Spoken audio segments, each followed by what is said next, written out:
I'm starting to see more people be like, the economy's about to blow up. Everything changed in 2020, eh? Lots of things are a lot more simple than you believe, and a lot of other things are a lot more convoluted than you believe. Almost nothing is what it seems. Now, I was speaking to somebody who talks to thousands of people in the Kiwis space, and they said, hands down, the region in New Zealand that are the most educated around financial literacy, understand KiwiSaver, ask the best questions. What region do you think it is? It is the single stupidest thing to say that we're fixing the economy, the OCR is coming down. If the OCR is coming down, that means the economy's fucked.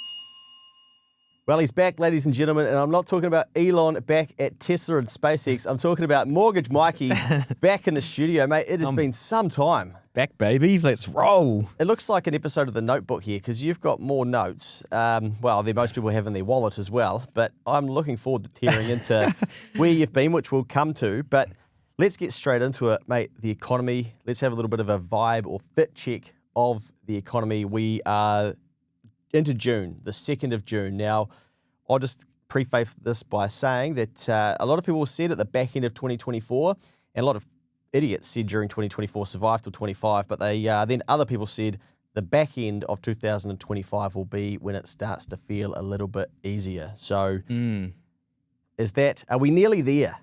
It's a real difficult one to answer, eh? Well, I was hoping you had an easy answer, but okay. This is why I've got so many notes, man. Everything's so convoluted, eh?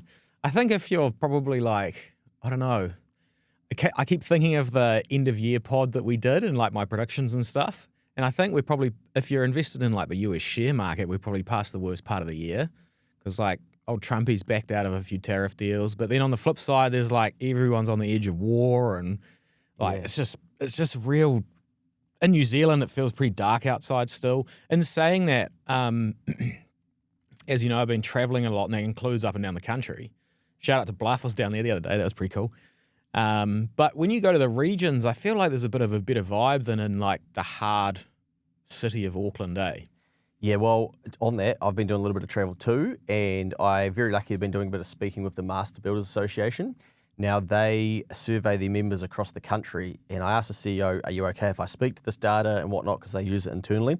So they sort of have countrywide data, and then they compare region to region, and you can get a bit of a feel for what the different regions are worried about or what their biggest pain point is. And that's really fascinating because construction, as you know, is such a big part of our economy, and it feeds into sub-trades and everything, people buying Ford Rangers and all sorts of shit. But Wellington and Auckland are the two regions that are probably the slowest.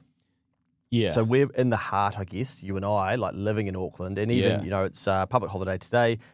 It just feels so unusual now on a public holiday for it to be so quiet. I feel like when it used to be a public holiday, there'd be more people out and about, but maybe just where I'm going, there isn't. But it just definitely, I mean, we're 2 years into a recession effectively, right? It's not like the economy's growing. Nah. And like, real per capita, after inflation adjustment and stuff like that, the data's pretty gnarly, eh? Like, we never get presented that stuff, but it's been in a downturn for a long time. What do you think it is about the regions then that's keeping them sort of more upbeat and humming? Little bit of like ignorant bliss almost, eh? Yeah, like, I would say less interest in getting involved in other people's business is like a pretty common trait that I've seen, eh? People sort of like just do their own thing, and that's like a pretty healthy way to be. When I was down in Riverton and Bluff. The real regions. Yeah, like we were far south. I came back and I was like, I have even more distaste for like government and central banking now because like these people don't deserve what happens to them. They're just at the hand of whatever. Like they're literally just like running a really nice bar and restaurant or, a cafe or, there's fishermen down there. We've met some farmers. Like it was just like good, solid people. And I just think, yeah, they get affected by money printing and too and stuff. And they're not really interested in like learning about it. They just want to do an honest day's work and get on with it. But so a bit of ignorant bliss is good, and because they act like that, I think things sort of carry on. But yeah, everything changed in 2020, eh? In 2020? Yeah. 2020, that sort of COVID era. And I think you were texting me the other day that you went down Queen Street the other day. I was walking down Queen Street the other day, and I was just like, fuck, get me out of here. Especially the top half. Good Lord, that place is a shithole. That's where I can afford rent. Yeah. I'm not down that bottom half. Someone said to me, the bottom half's made for the cruise ships, and the upper half is for the rest of New Zealand. But I guess what saddened me, mate, is like the food and stuff being sold, and just the unhealthiness. And yeah, I could go down a rabbit hole, but man, it's just it's not a good path. What's strange now is like we've got this like rough economy, and what's needed is, you know, like productivity or money printing or stimulus, us borrowing more money and going to spend it into the economy and stuff like that.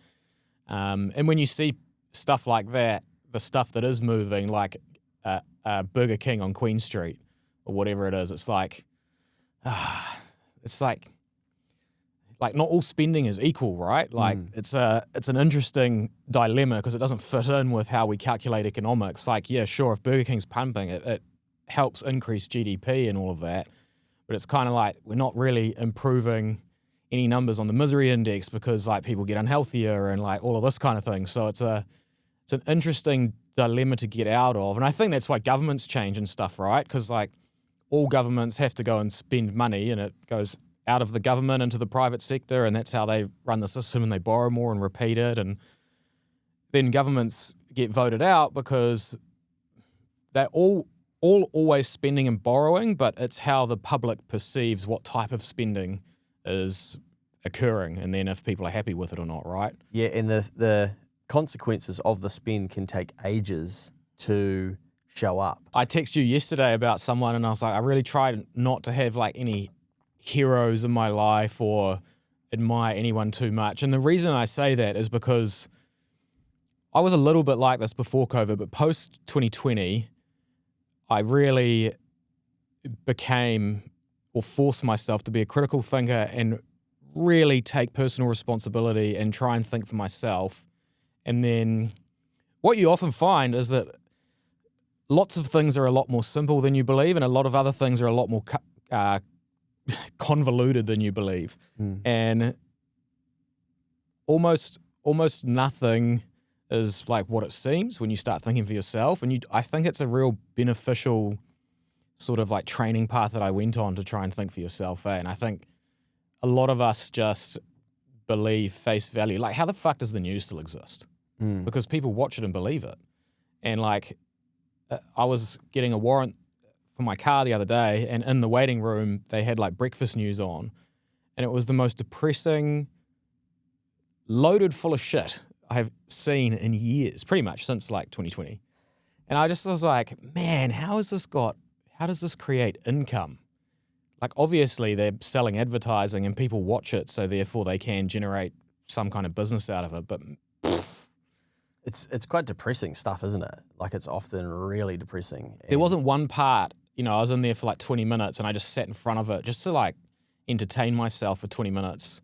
And there wasn't one part that I walked away from thinking, shit, that was valuable, I'll be able to use that. I learned something there. Nah. Yeah. It was just like, murder this, you know, tax will fix this. Like, it's just horrific. It'd be great if they just started the news with the sports news. Yeah. Doesn't matter, bro. Like, that business is gone too, because like, before we jump on here, I literally just watched the highlights of the Formula One race and a PGA Tour event in like 20 minutes. Yeah, on YouTube. So like, the news is fucked. It doesn't have, and it's instant. Like, the tournament finishes and I watch it in 10 minutes. Yeah. Why would I wait for like the 6 o'clock news tonight at the back end to watch the sport? Yeah. Pointless. Hey, going back to Wellington, Auckland versus the regions. Regions, obviously, dairy's doing pretty well. So, you know, there's often a narrative that, okay, well, if the farmers are doing well, they spend through the economy and whatnot. I think there'll probably be some, like, lag with that, but they've got really high input costs as well. And like, some of them are probably doing better than others, but that's a shining light for New Zealand, that we do have a better primary sector financially at the moment. Yeah. I've met a few farmers over the last 12 months and had good chats with them. And pretty much for like my whole life since I started taking an interest in finance and economics and stuff like that, the milk dollar has been in a certain range, right? Like, $6 to $10 or whatever. And I said to one guy, in the dairy thing, I said, oh, $10 is good, eh? And he's like, yeah, $10 ain't what $10 used to be. Yeah. And I thought, fuck, like that is the inflation thing, eh? Like if you have over 10 years, the price moved from, 7 to 10, you're losing. And everyone feels that now, eh? And I think that's a bit of the sogginess around. Like we ruined the value of our dollars so much over the last 5 years. This is the effect of it, guys. We're in it. We're in it. Like, so next time they get the wage subsidy out and start palming it off to everyone and you go, man, I can stay home and just like pop down to the shops and go and play golf and do all this stuff because I've got money in my bank account for not working. Like, think about the aftermath because this is it. Fun. So get your cash and give it back. Is that what you're saying? Well, No, I'm only winding you up. Yeah. A few observations that I have made. Now, I was speaking to somebody who talks to thousands of people in the KiwiSaver space, and they said, hands down, the region in New Zealand that are the most educated around financial literacy, understand KiwiSaver, ask the best questions. What region do you think it is? ooh. I wouldn't have a clue. Taranaki. Really? Yeah. Interesting, eh? Yeah. So shout out to all of them. That's a pretty cool stat. Yeah. It's like, I know it's going to be easier. I'll be proud of that. Yeah, big time. Yeah. And so then he was trying to unpack, I wonder what's going on in there, like what's happening in that region. But I do remember a story when I worked in Taranaki where I remember a guy standing up in a meeting and he was asking, I think it was the bag guy, Baggery, like, or why doesn't Taranaki become its own economy and we just, like, why do we have to be involved with all this shit going on in Auckland and the rest, like, we're going good here, why can't we just silo ourselves off and we'll look after ourselves and leave the rest of you? Nice. And I remember thinking, fuck, who's this guy? But another observation, Hawke's Bay, so they had the floods and whatnot, right? Yeah. Now, this is where I think we can tie some of the lessons in over the last few years. So when we have a flood, then what do? We've got to clean it up. What comes with that? Money flow and velocity of money. So we push money through the system, through insurance and basically economic activity. But now maybe that's finishing. So some of the people I speak to in Hawke's Bay are saying, shit, things are slowing down. Oh, really? Yeah, and the work's not quite there. Interesting. Manawatu, they've just finished their major roading project that's probably $1 billion worth. Yeah, I saw that on the Keep the Change Instagram, mate. Yeah. Yeah, nice update there. Serious piece of work that they've done there. So again, like on the other side of that, what happens? You know, does it sort of slow down? Yeah, nothing's better for GDP than a natural disaster, which is like one of the faults that I have with like a debt-based fiat system. You know, like arguably, as horrible as it was, the Christchurch earthquake kind of pulled us out of recession back in the day. Hawke's Bay, you're seeing it there. Christchurch was a bit more interesting because the influx of money was international money via insurance claim, and it's like we didn't have to take it from the Reserve Bank printer. We just like came in from overseas, big insurance claim, boom. Yeah. I remember hearing stuff on the news back then when I watched it and stuff about, oh, if you come and be an apprentice down here, we'll give you $5,000 and a place to stay or something like that, you know? Like there was all these incentives to try and get everything back up and running. And that's like effectively like a giant stimulus plan, right? And then the flooding down in Hawke's Bay, similar type of thing, probably not on as big a scale. But yeah, natural disasters, good for GDP. Yeah. Obviously a huge human cost to all of that, but this is why New Zealand's often, the story we tell people to educate people about economics is we have to be careful with our debt because we are prone to natural disasters. And so then we're going to need to lean on our balance sheet if these disasters come. So the more that we get into debt just to pay for the operational expenses, the day-to-day and the welfare and the pensions and paying the interest bill on the debt that we now have, we then push ourselves further into debt. And then when the big shakes come, we can't look to the government and say to them, oh, no, all good. Like, we know that you bailed us out through the pandemic and the GFC, etc., plus these other events. So, like, nah, we'll just figure this one out on our own. We will expect them. We'll be like, put the fucking money through the system. Yeah. Let's go. What are you doing? We need to start again. It's time to turbo print, baby. Getting in the KiwiSaver fund that suits you and your situation is key to making sure you're maximizing your investment. Generate are an award-winning KiwiSaver provider with a track record of long-term performance, and they can help you do exactly this. Their advisors can meet with you to talk about all your options when it comes to KiwiSaver to help you decide what's best for you. Too many people never get KiwiSaver advice, but not you. Go to generatekiwisaver.co.nz/change to book a no obligation chat with a Generate advisor. A copy of the product disclosure statement is available at generatekiwisaver.co.nz. The issuer of the scheme is Generate Investment Management Limited, and of course, past performance does not guarantee future returns. Interesting observation from the 09, mate. So Auckland, I go to the football game, the Auckland play Melbourne. Now, two observations here. One, so they don't make it. They have a bad 5 minutes of football. It ends basically their entire season. But my observation, amazing. I'm there, 29,000 people, and there's 29,000 people that can afford to go. They got flags, they got merch, they got beers, they got food, and there's food stores getting their clip of the ticket. Uber drivers getting their clip. You got people working. You got security. You got camera people, you got social media, like all of that shit. None of that happens if someone doesn't have the idea, like, let's build this. Yep. So mad respect to everybody involved in that to go, we're in the fucking deepest recession that we've seen since the 90s in this country. Let's start a football team and see if people can afford to come watch football. It's pretty cool. Yeah. So they obviously know, like, what that's a longer term thing, and that but they're going to have a crack at it. Success breeds success, and I think that's been a big help for them. But I told a story on LinkedIn where I get there, it's 10 minutes to go before the game. I stand in the line for a beer, and my brain's like, the line, this is bad, this is inefficient. I'm like, nah, let's walk to our part of the stadium, do that. I'm not getting on those lines. Go find our seats. And then 5 minutes in, I'm like, okay, let's go down, me and a mate, let's split up. You go get food, I'll get drinks, and we get back, and now there's 20 minutes to go in the second half. So we blitz 25 minutes of the game getting a beer. Like, now, then we got that, but we've got to be careful with drinking, etc. Get it, cool, but remember that 0% beers are now the fastest drinking alcohol product. Yeah. Younger people are drinking less piss. And there's 200... Easy on the apply statistics, brother. Like, we don't want to be too good in this country, eh? There's 200 security guards there. If someone's going to throw, they go. Yeah. We've got the marketing. Fucking boot them out. Yeah. Great, that's what the security guard's there for. Yeah. Put your hand up, this guy's an idiot. Get rid of them, right? Okay, so instead of security guards standing there, like, security guard do a job now, right? But why is this important? Well, at half two, I'm like, I'm not getting another drink. I'm not going down to get any other food because it's just too hard. So Second what half, happens? You're putting the place in a recession, man. Bingo. Velocity of money Stuck slows in your down. seat, you're not moving. Yeah. So the people who have gone there to engage with people who are going to spend, so the food trucks and the booze stores, etc., or whatever, they miss out because we've put too many of regulation. And barriers in front. Sounds like the New Zealand economy, doesn't it? Now contrast this, mate. I go to Kentucky Derby. You got 150,000 people. I didn't even have to line up to get in there. I'm like, what the hell? Where is everyone? How's this work? And then there's a guy carrying around a tray of pre-made drinks on his head. Yeah.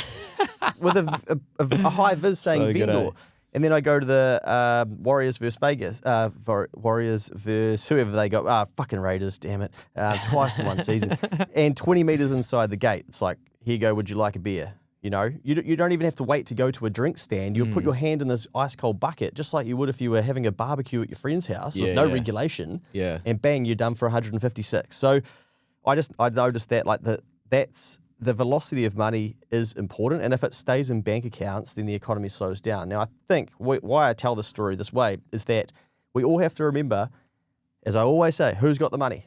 The baby boomers, and it's coming out of term deposits. And it's going to sit in their bank accounts. If you don't go to them, and if you don't remove the friction, then it's going to sit there, and they're going to choose, like, where they take it. And it might be Sicily, Monaco, or wherever.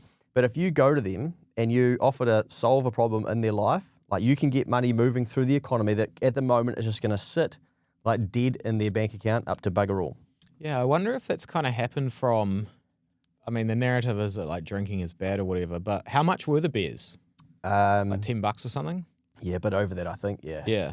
So they could solve the problem in a different way by lowering security, making it more efficient, and then just making them $20.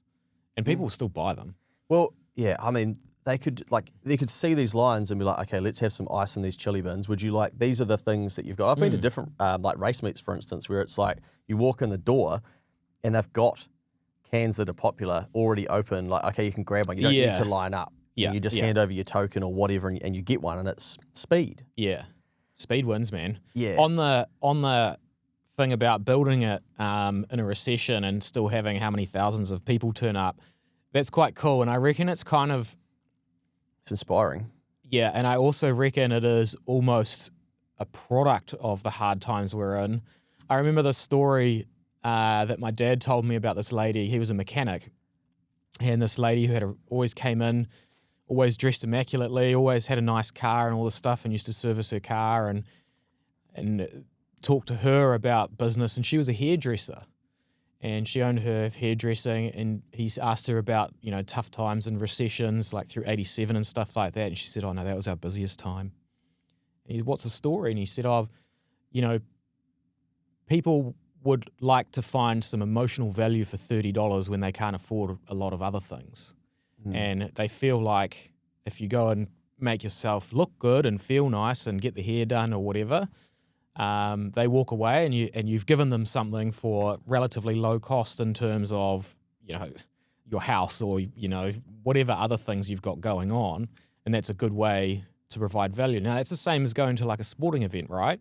Because, going to the soccer, you need the ticket and you want a beer and you want some food and, I don't know, a couple of $100 or whatever at a minimum probably.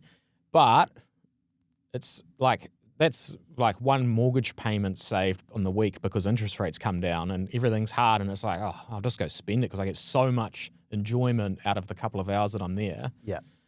It's kind of cheap in a way, right? And I think recessions promote these. Like we always see that data about gambling in recessions and stuff like that too, which is the same type of thing. It's basically like a cheap endorphin grab because you can gamble with $50. You don't need to fly to Europe for 30 grand for 6 weeks to get like a kick. Yeah. Or you don't have to knock on the neighbour's door and say, I'll clean your gutters and, you make $200 doing it. That's hard. I might be able to find a $4 shot, turn my 15 to 200. It's easier. So there's always opportunities in any environment, right?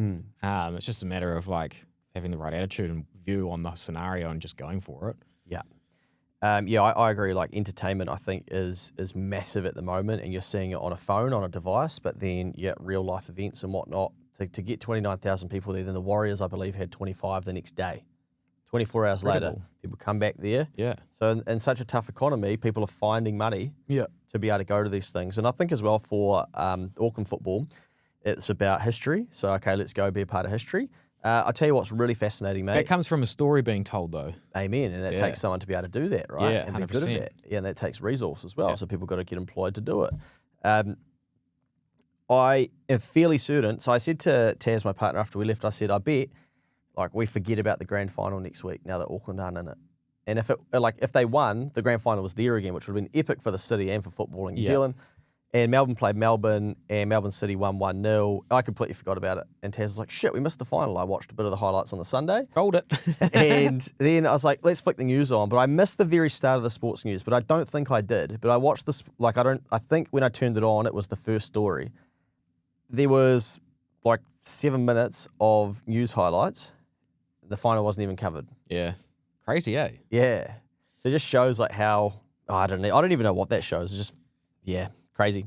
What a time to be alive. That's how sports and teams and people you follow work. You have, you get invested. Like Formula One did a great job with Drive to Survive around that, and now everyone has their favourite driver. Yeah. Or favourite team or favourite team member, and people know the names of people like team managers and stuff. That didn't used to happen in Formula One. Nah. It's a clever storytelling, and it becomes important in your life because you attach emotion to it. Even I watch the highlights in double speed, mate. Shit, those cars go fast. They're doing 400, 500 kilometres an hour in double speed. Well, it's not good when they crash as well. I'm like, whoa. Oh, yeah. Back to Wellington, Auckland, I think those two property markets have been hit hard too, right? Yeah. And Queenstown, for instance, bucking the trend. Wellington's not good, eh? No. Yeah. But Auckland is struggling too. And Auckland has, I see personally from my seat, like a great divide in Auckland, and it's actually quite similar to what I got told about in 2008, 2009. I've talked to people that have worked inside the banks or been in business around that time or in property, in real estate around that time, back in 08, 09, 10. And, the houses on the waterfront in Mission Bay kept their value, dropped 5% maybe, blah, blah, blah, whatever. But the houses out the back of the suburbs and, not picking on anyone, but out like West Auckland, South Auckland, these suburbs that might have like infrastructure shortage in terms of motorway or train or whatever it is, they're the ones that get taken out by like 40%, and then that makes the data look like everything dropped by 20. And like we see a bit of that, like in my job, because I see some numbers that have changed dramatically in some locations, and in other places surprise me. I'm like, shit, there's 6 bidders at that auction, but it was like 2 roads back from the beach. So Scarce assets. Yeah. Well, at least the image of it. So Sharp. Yeah. That's interesting for what we see. And I mean, that happens too because, like, generally speaking, during tough times of inflation and stagflation in a way of what we've got, the rich don't get poor. Like they are experienced, they've seen stuff before, they're educated, and they protect themselves in different ways and probably have more established incomes and businesses. And if you're like 25, just started something and have never seen anything like this before, like there's a high chance you're going to get smoked, so bit of that, and that's good because it'll help you in the future. But yeah, it's interesting out there. The interesting part that I think is strange is the latest OCR meeting. Well, let's get into it. Yeah, it's the first, they cut the OCR again. So the OCR is 3.25. They cut it by 25 basis points. It was 3.5. It's the first meeting in a while where one of the committee members voted to hold it. Yeah, 1 out of 6. Yeah, and this is like, if I put my like Keynesian economics hat on, that would be like quite big news, if I was like a traditional economist. The other part that I'd be looking at if I was a traditional economist was in the monetary policy statement and the report that they send out. They use the word uncertainty so much. Over 100 times. Did they? No shit. I was reading it. I was like, fuck, I'm getting sick of seeing that word. Yeah, someone counted up. I think it's 121 times. Oh, really? Something. Yeah. Yeah. And like, it's kind of like this narrative about tariffs and, global uncertainty. And there is, like, there's, wars kicking off left, right, and center. Trump's poking the bear everywhere and telling China that they're going to pay 1,000 times more than what they have been for all this weird shit. But like, it was an interesting one because it to me, it read like they have no idea, just like anyone else. Yeah. So that was, interesting that they thought with all of that uncertainty that they're obviously thinking that they also thought like, we're pretty much done here. I'd be thinking, I mean, they do caveat almost everything that they can have emergency meetings. We're only 6 weeks away from the next one. Like we can cut it, cut or increase rates and move really quickly. And I mean, the reactive nature of the Reserve Bank is like half the reason why we're in the shit instead of being proactive. But anyway, so yeah, it was an interesting report to read, but not life-changing, pretty much status quo, to be honest. Like if you cut out all of the, dovish, hawkish, all of that kind of thing that they talk about in traditional economics, then it's just another day. Well, there's 2 things in there that I found interesting. And one is that, it goes against the grain of we're going to continue to see interest rates falling. What's the neutral rate? So where will the OCR sort of settle? That they'll be happy. But I think a lot of their tone was sort of like we're looking through these OCR cuts to then what it's going to mean for inflation. And it almost looks like maybe, just maybe, inflation wasn't transitory. And it's kind of sticky. Yeah. And I don't know, maybe it's 2.5% using the basket of goods for the last... Wild when you put 40% more money in the system. Yeah, who would have thought? Yeah. So remember a little while ago, it was like, we need to get the RBNZ focused on inflation. It needs to be their key focus. And it almost feels like what they're doing now is like, that's what we're doing. And we're all sitting back going, fuck, the economy's creaking, it's hurting. Like, can you help Yeah. us? Can you save us? And they're like, that's not our job. Yeah. And so it's almost like they are almost playing a bit of chess back. And most of the people that are saying, like a lot of the people that were saying, oh, the OCR needs to come down was all the property people to start with because they were like bleeding. And so they wanted to see some stimulus. And now it's like we've accepted inflation back at around 2.5%, but don't realise how ugly and damaging that still is over a long period of time. And that's the basket of goods. It's not necessarily the true inflation rate for an individual. Yeah. And now we're going, now fix the economy. Like, drop it a bit lower. Like, we need some help. Yeah. And are they going to? Like, I don't know. Can the Do you government... reckon if the OCR it's at 3.25, there was a little forecast box that said, I think it was by the Q1 next year, the forecasted OCR rate's 2.85, which they will never settle on. But by next year, sorry, at the end of next year, is it? No, I think it was Q1 next year. Oh, sorry, gotcha. Yeah. So they were saying that there probably is cuts in the foreseeable future. But if we have an OCR of, let's say, 2.75, so 2 more 25 basis point cuts, we're probably going to see mortgage interest rate. They won't match up exactly like that, but let's say they do. Let's say that interest rates fall to 4.25 on a 1-year mortgage or whatever. They'll probably be a little bit higher than that. But I don't see that re-stimulating the housing market and businesses, and like that still feels relatively neutral to me, eh? Yeah. And I know they do have to be like, we don't want you to go and take out all the debt like you did in 2021 and just like throw it at the place. But I reckon, there's other parts to do with what the USA are doing that are a problem and they'll affect our currency. But I feel like there was this podcast in 2021 that said there was a lost decade, right? Yeah. It kind of feels like we're definitely in it. Probably in year 5. Yeah, we're halfway. Yeah. I don't know if we get down to a 2.85 or 2.75% OCR, it doesn't... I was 2.5 by September, eh? Yeah. I don't know if we're going to get there now. I don't know if instantly we're like, righto. But I don't know. I'm starting to see, I've had a few businesses borrowing at 9% recently, and we're like, that's cheap. 9%, Yeah. oh man, that's pretty good. Like we got short memories, eh? Yeah. But I think at a 4.25%, because what happens is I think people go, righto, I can back myself to borrow against equity if I have any. But now we've lost 4 years because people haven't been building equity unless you're in, say, Queenstown or something where you're bucking the trend or the West Coast, right? And you go, well, can I borrow at 4% and can I get a better return than that? I think a lot of people would back them, I shouldn't say a lot of people, some people, I would back myself to borrow at 4% and get a better return. And go okay, I can put this into something if I want or need to.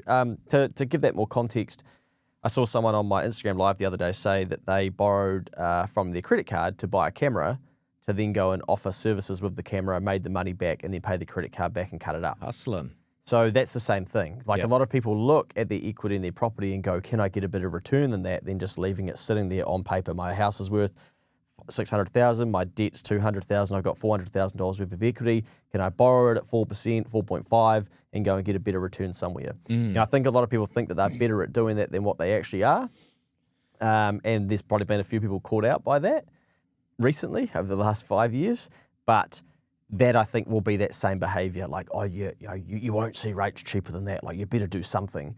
And I think we've sort of seen this through this last budget too, where there's allegedly all these businesses sitting on all these projects that they want to get going on, and then the government come along and go, we'll let you bring forward, a bit of your depreciation deduction. They're like, fuck yeah, I'm going to get moving. Yeah. It's nothing to do with the interest rate, but they're like, yeah, that's the thing. And I think we're really bad at waiting for someone to stand up and say, I'll just change this one thing for you, and you're like, right, I'm going to build my future. Have you done a next advisory pod on that? Yeah. Oh, okay, so we won't go into it too deep, but am I kind of right in saying that basically it's just pulling forward depreciation a little bit? 100%, yeah.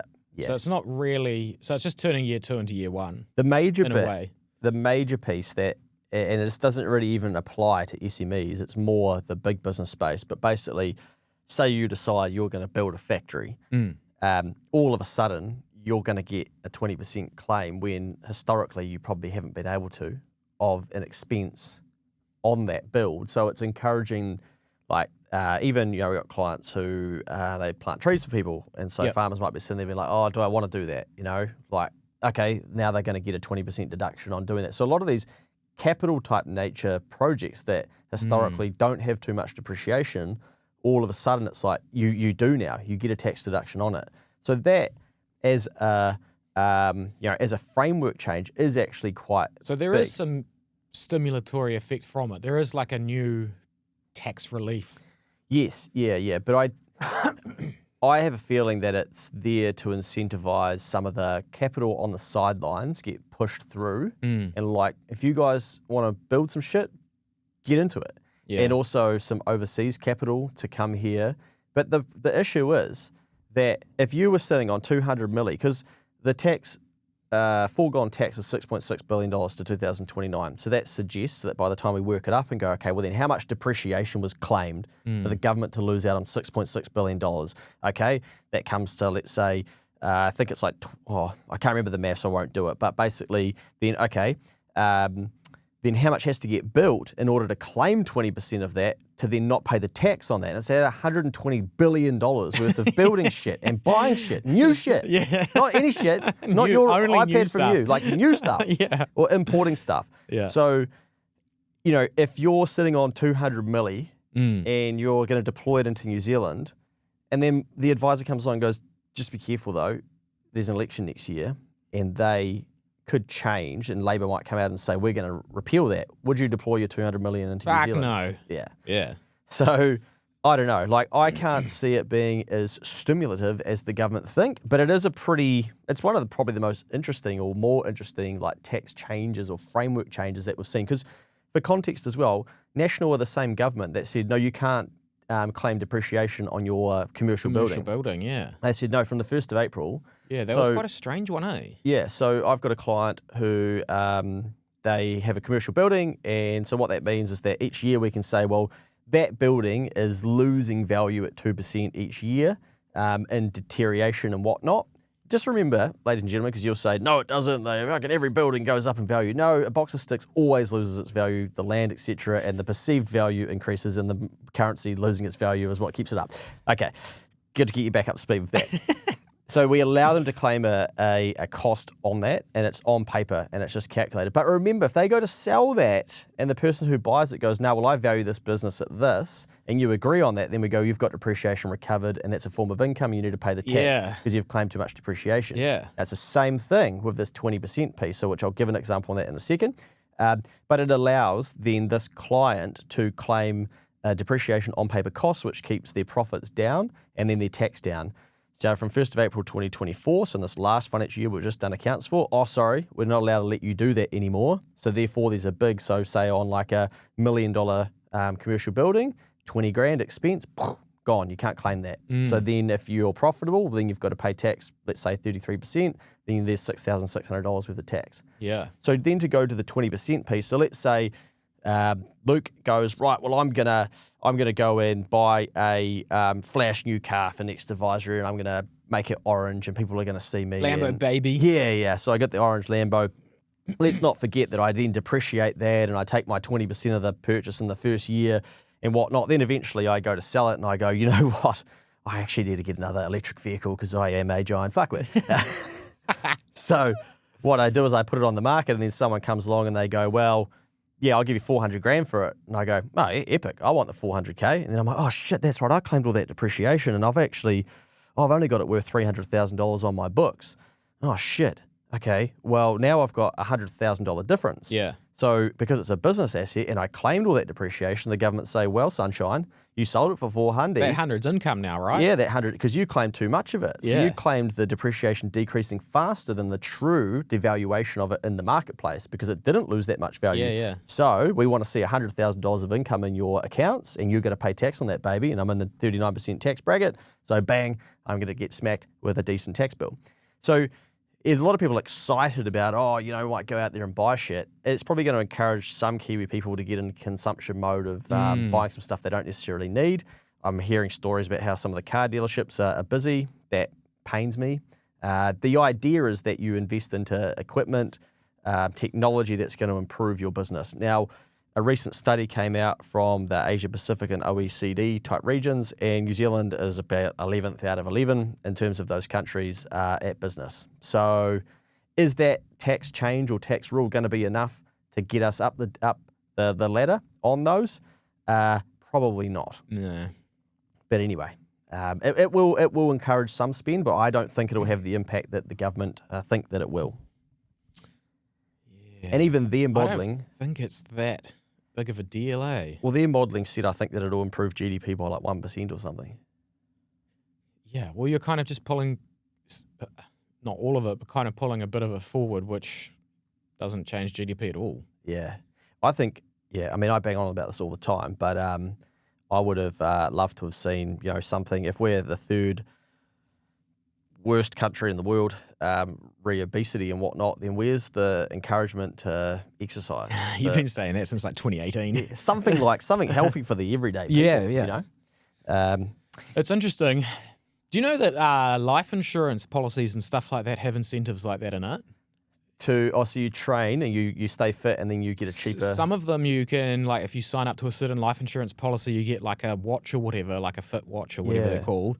And you can track it and submit it and it will keep your premium low. It's like, the private sector's figuring it out again.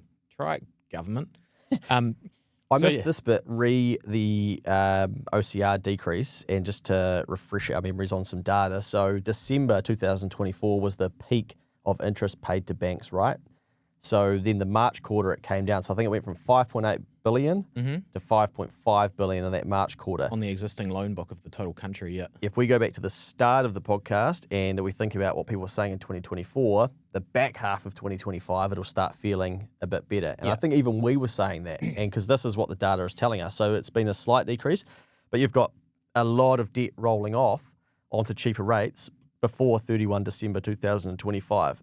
So I don't know what it gets to by 31 and that quarter, but each quarter that decreases, then there should technically be a bit more disposable left in the back pocket if people don't keep their mortgage repayments the same.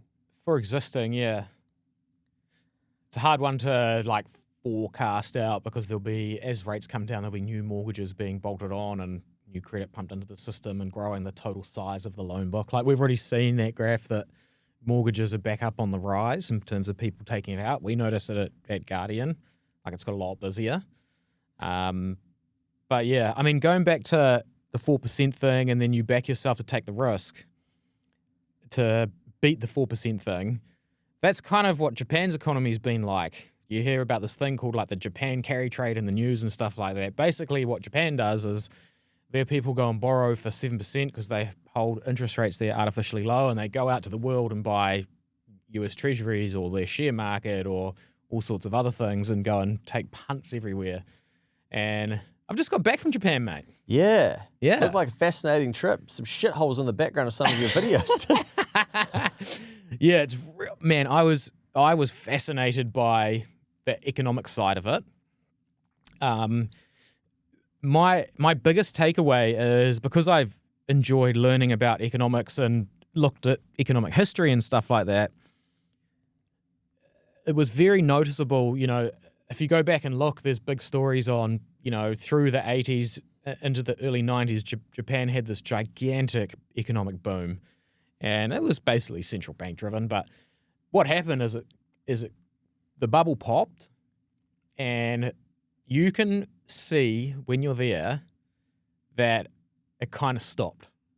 There's Tokyo soaked up a bit of new capital and stuff like that, but just in the construction, like there wasn't that much construction going on, if I'm honest. And then a lot of it looked like it was from like 1989, and exceptional condition, very clean, very tidy, very well kept, but amazing that it's kind of like stuck in time.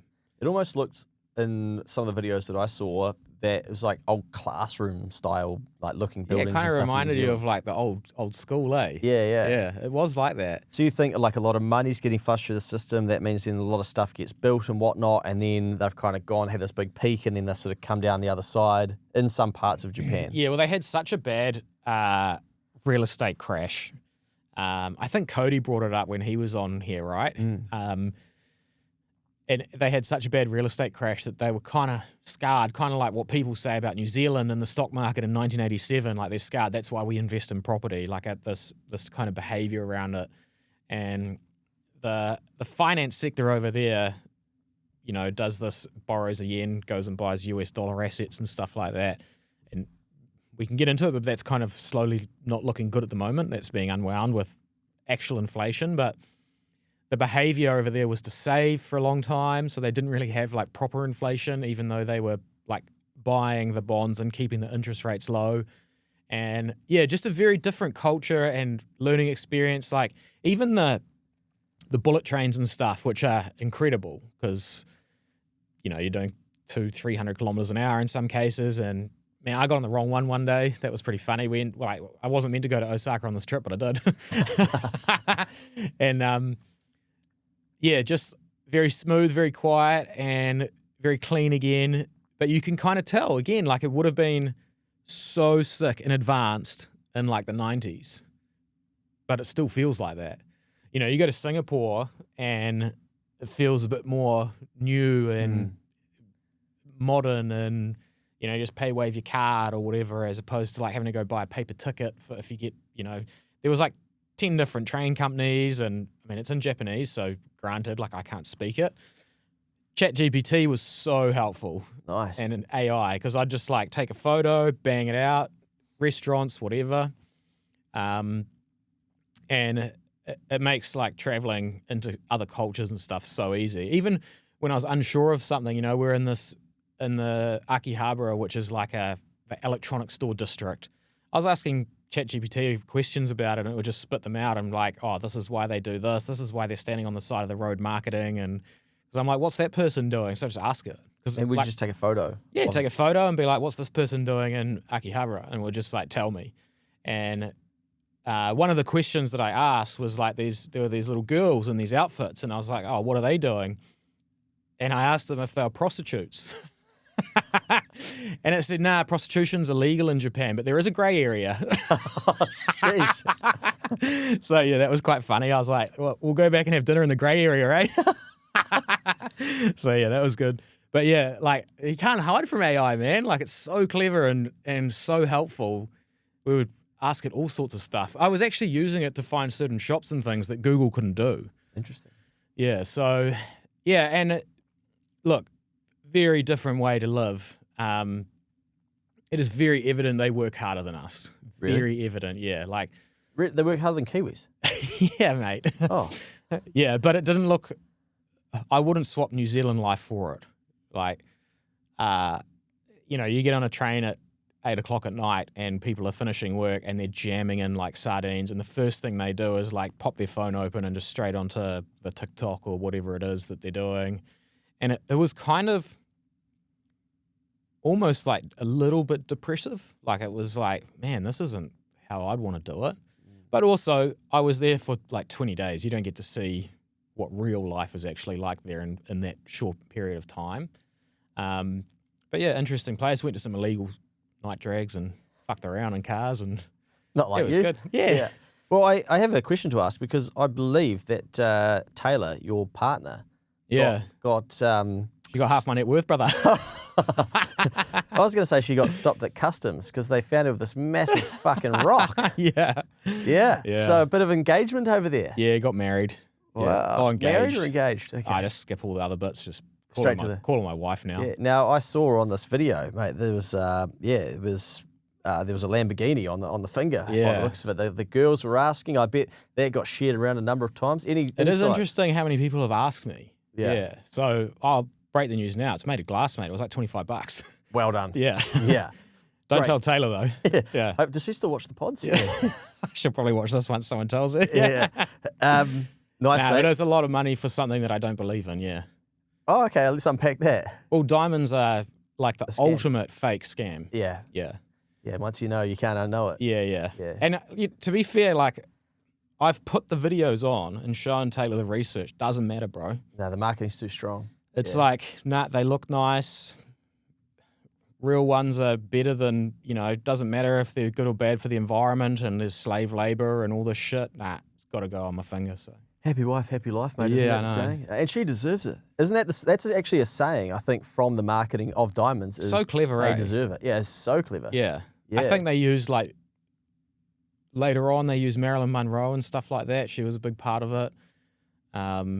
Yeah, I mean, we don't need to talk about the scam of come on, mate. diamonds Hey, this because I'll probably is- be offending people. But Yeah, let's celebrate your engagement as well, mate. And congratulations to Mikey and Taylor. thank you. Outstanding. She's Yeah. a very happy girl. Yeah. Any insights as to how it happened? Was it at the illegal drags? Okay, so there's a bit of a funny story here.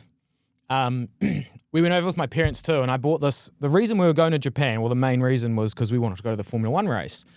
So it's quite hard to get tickets for a Formula One race now because it's such a popular event. So I bought these things called an F1 experience, which guarantees you a grandstand, but then you get all of this other experience. Drive around the track, go into the pits, look at all the cars in the pits and all of this kind of stuff. So you meet one of the drivers and chat to them and all this thing. So I bought these tickets and I'm like, this will be fun, this will be quite a cool experience. Quite pricey. Yeah, I bet. More than just the seat. So we get these, we turn up to Japan and I read a program and it's like, Friday practice, Saturday qualifying, Sunday race, which is pretty standard. Normally there's like a Thursday practice or sometimes two. So in my head, I'm like, we will do this experience thing and I'll do it in front of Liam Lawson's garage in the pits. So it's like Kiwi race car driver, blah, blah, blah.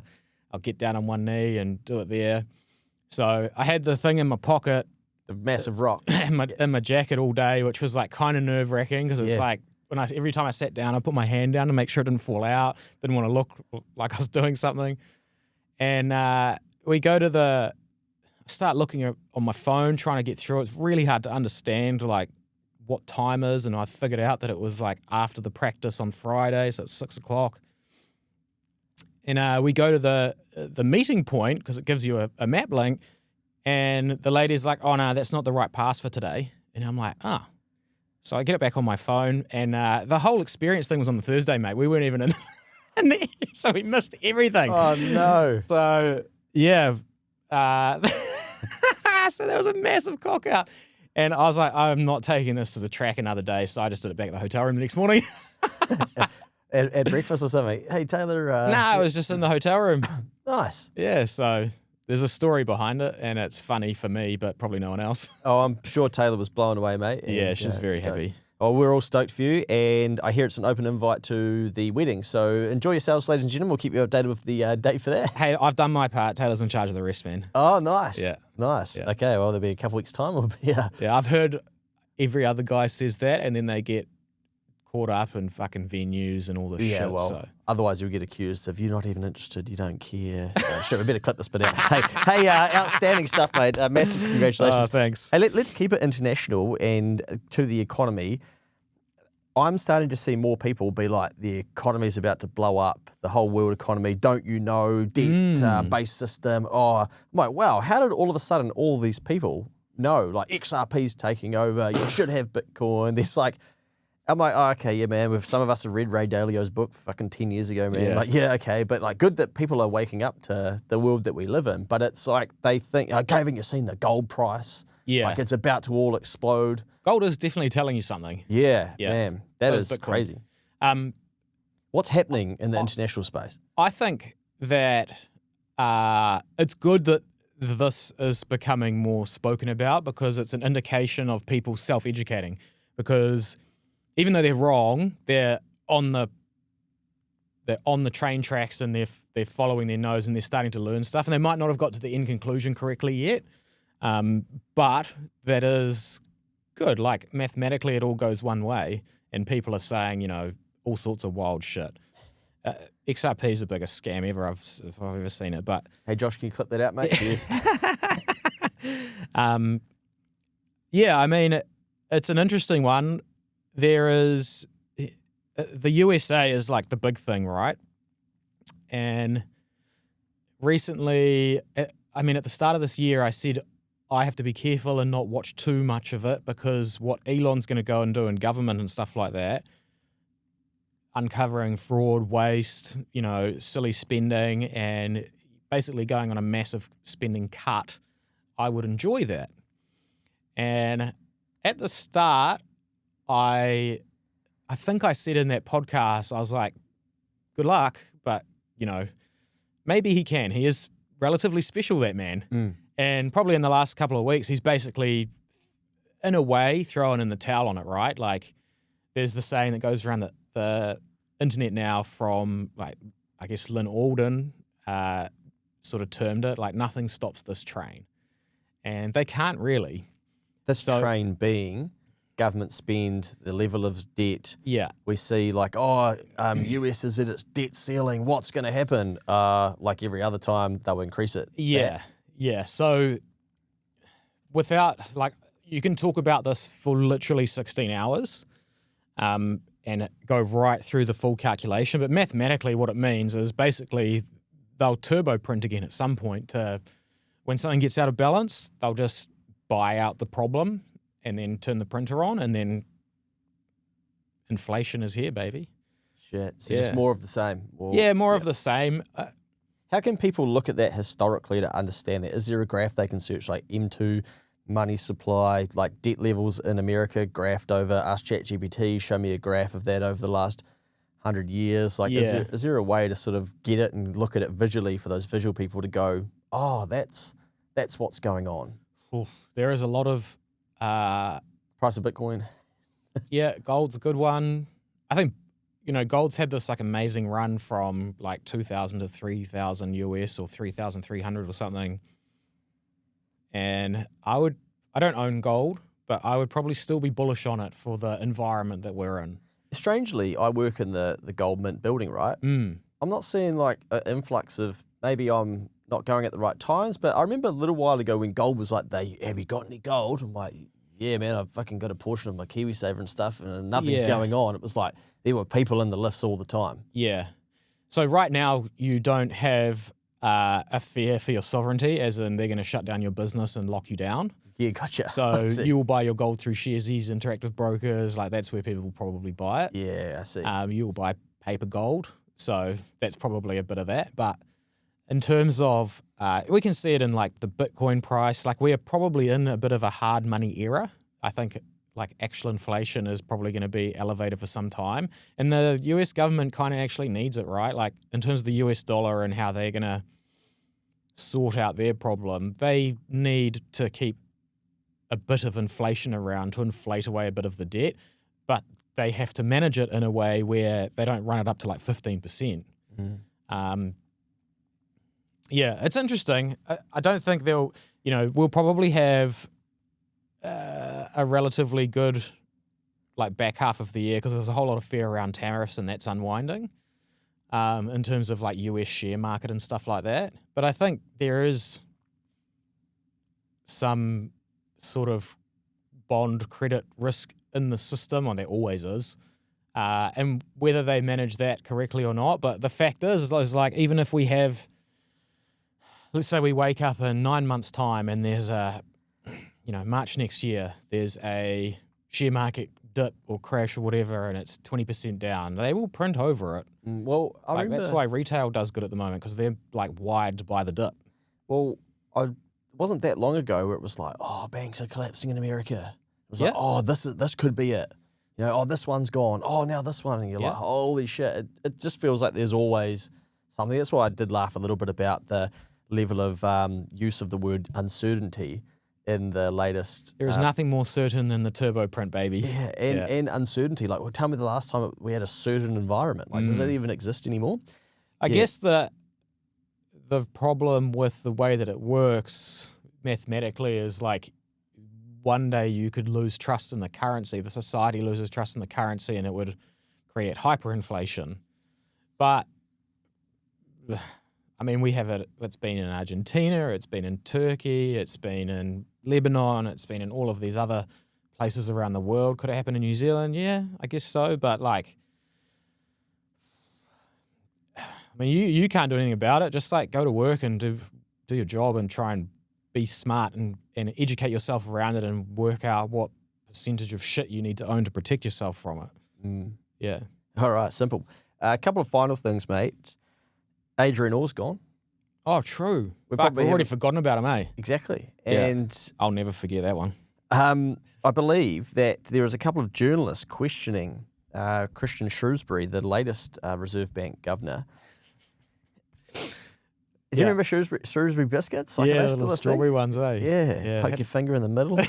Put a fingerprint on the star. Yeah, that's it. They were asking him, quizzing him about Adrian now out the back door, or the Sir Adrian, sorry, for engineering the best recession that the country's seen, top accolades in engineering, about the abruptness of leaving his role and whether there's more to it. So I would like you to speculate on maybe like where he's going. I'd seen a couple of rumours, maybe into politics or maybe to Davos. Is it Davos place where they have that big the World conference? Economic Forum. Yeah. Oh, yeah. Really? Has that been speculated? No, I just made that up then. But, no, but it did seem like the journalists were pressing him, and I hope. Yeah, I don't want to be speaking out of turn. Imagine if it comes out that actually he's unwell or something, and I mean, man, that you'd have to hide after that role, I think, for a little bit. But like you say, people will forget eventually. But he's probably both been one of the most high profile like politicians in the last little while. Like most people right now would not be able to name the Reserve Bank governor before Adrian, or probably couldn't even name the current one. I didn't even give away his real name before. Could you do people know his last name? You would, but most people wouldn't. But everybody knows who Adrian Orr was. Speculation. I don't know, man. I think just leave him alone. Yeah, nice.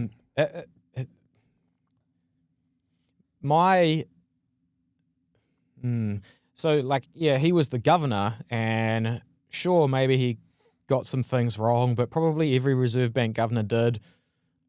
He was probably handed a hand and a deck of cards that was one of the harder ones to manage. Like, I do have a little bit of sympathy for the fact it's like, hey,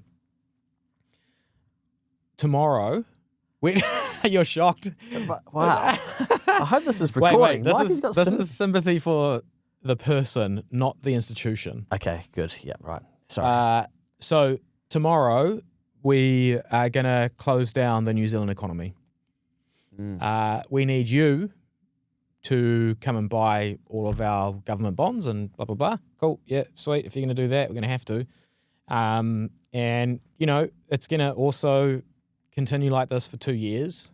So, prepare yourself and let's turn the printer on and start up the large-scale asset purchase program. And I feel a little bit, sorry for being in. I wouldn't have liked that seat. Most people didn't even like the seat that they were in. Like, hey, you might not have a job. I didn't like the seat I was in. I didn't like that period of time. But fishing in level 4 lockdown was fun, though. No, just joking.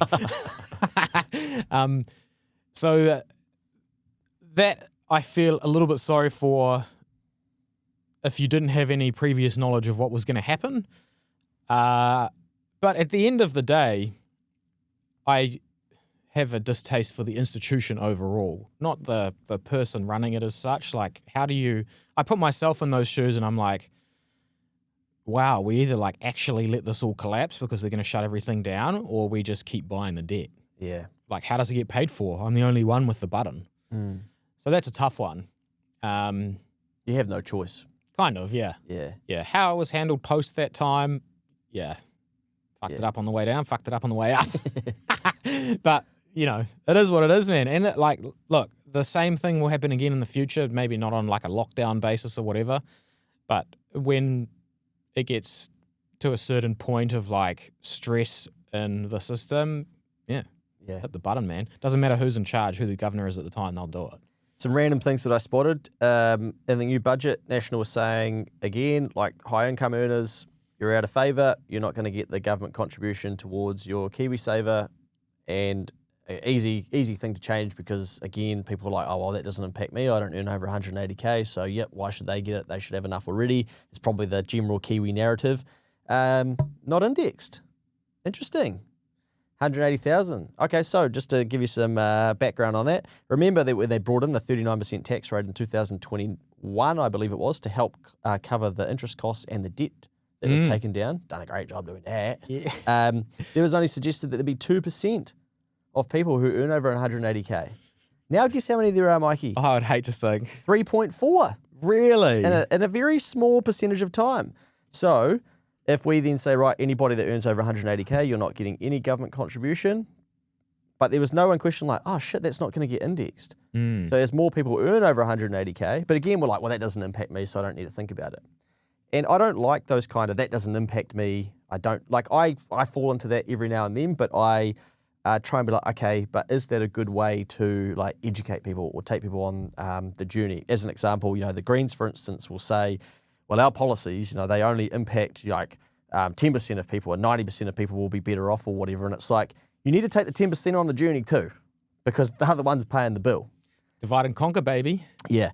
So that wasn't indexed. I found that fascinating, but also, you know, national kind of like the, oh, yep, they're always supporting the rich or whatnot. I think there's a big difference now between, and people are starting to see it between like wealthy and high income earners. They realize those are two very different things, but the word rich gets slotted in where it's like, well, they're rich. So, but you've got a lot of young people coming through that are like, I'm a fucking weapon and I'm going to send it.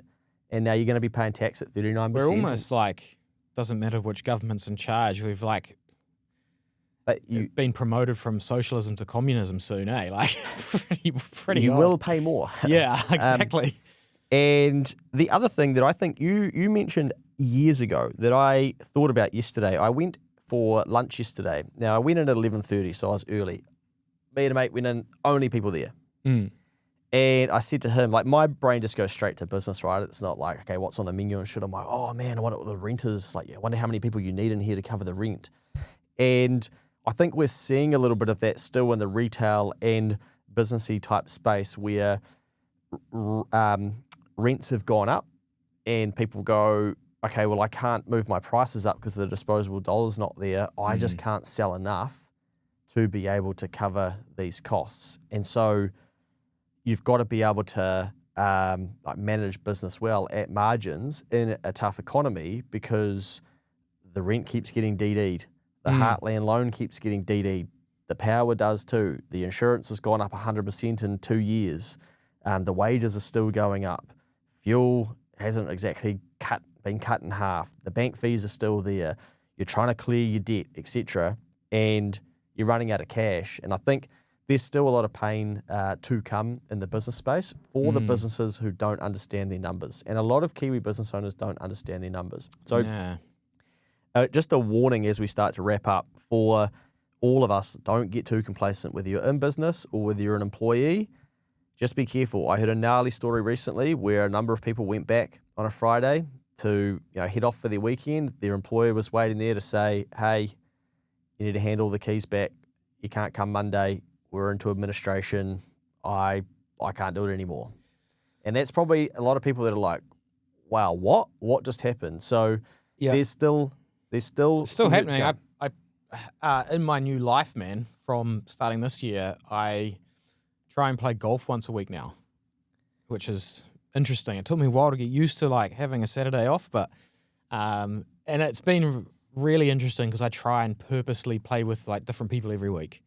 And I've met some cool new people and had really interesting conversations. And was it yesterday, the day before I played? And one of the people in the group was talking about how they had a business for 30 years. He was an older guy and he sold it to his guy who basically used to be his 2IC and basically did a really nice deal for him, sold it for asset value. This guy's quite wealthy, so he's really given this guy a hand up. And this guy took over in 21 or something like that, 22, and it's just gone into liquidation and basically got like a grunty cash flowing business and hired heaps of people, and it's in the housing construction sector. So that's obviously not doing too good. Now I played with another person who handles lots of legal stuff, and they said lots of insolvency work still coming through. It has not slowed down at all. And then on the positive side of one of the conversations was like, hey, we're doing lots of like mergers and acquisitions and business purchases for good numbers. Yeah. So there's a bit of that stuff happening too. So a bit of a divide in the economy still, but it's just like muddy out there, eh? And I think it's hard to be like, oh, in 6 months it'll be better. I just don't think. I just think you've just got to be a machine and just like get in the ruck. Yeah, nothing's going to magically make it better, right, or frothy. Nah, like even if we have some kind of like financial moment where interest rates go to 1% and all of this stuff, like for that to happen, shit has to hit the fan first. So that would be like a year process away. Yeah. You know, if that happened tomorrow. So yeah, don't hope for that either. Yeah, we just got to grind, man. It's all good though. It's all good though. Yeah. Yeah, we're still here. We're still chipping away. I think, a really good saying, who's got your money? Like, who's got it? And just think about that, whether you're in business or not. And hey, like if that's what it's going to take to keep your head above water, you've got to think about who's got that. Is it your employer? Is it your neighbor? Is it people you can solve problems for? Is it types of clients? Is it your old customers? Yep. One other thing just before we go, I've noticed just in like these conversations at the golf club and around businesses, self-employed people that I know, the rumor mill around politicians has been firing up. And whether some of them are true or not, And you're going to ask me outright, aren't you? No. Oh, not me. It's just an interesting observation where, like last year, there was almost no talk of political stuff and people that I know.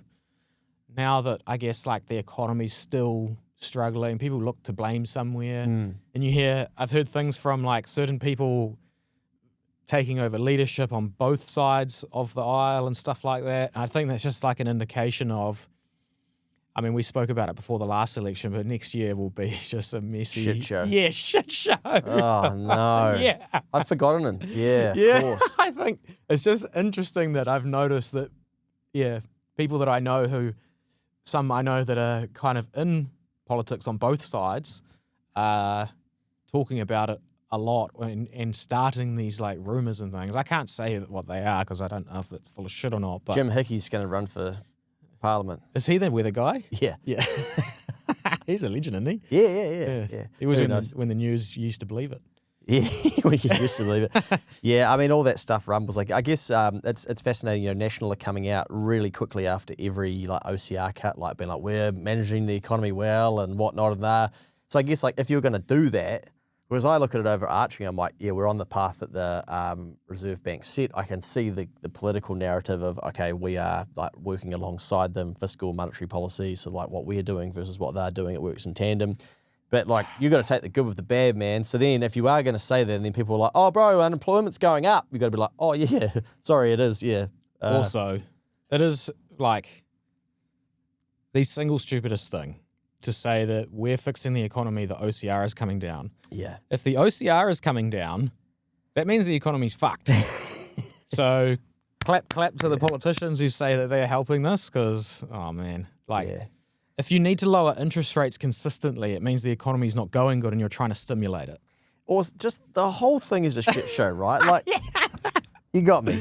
But like, it's like we're getting inflation under control.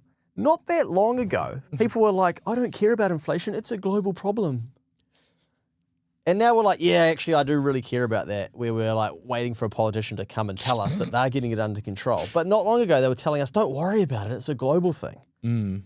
Yeah, it's just, if you can't see the stuff, I don't know what you are seeing, but just... Sometimes I have weird thoughts, and I think... Oh, yeah, sometimes? Yeah. I message you mine every day.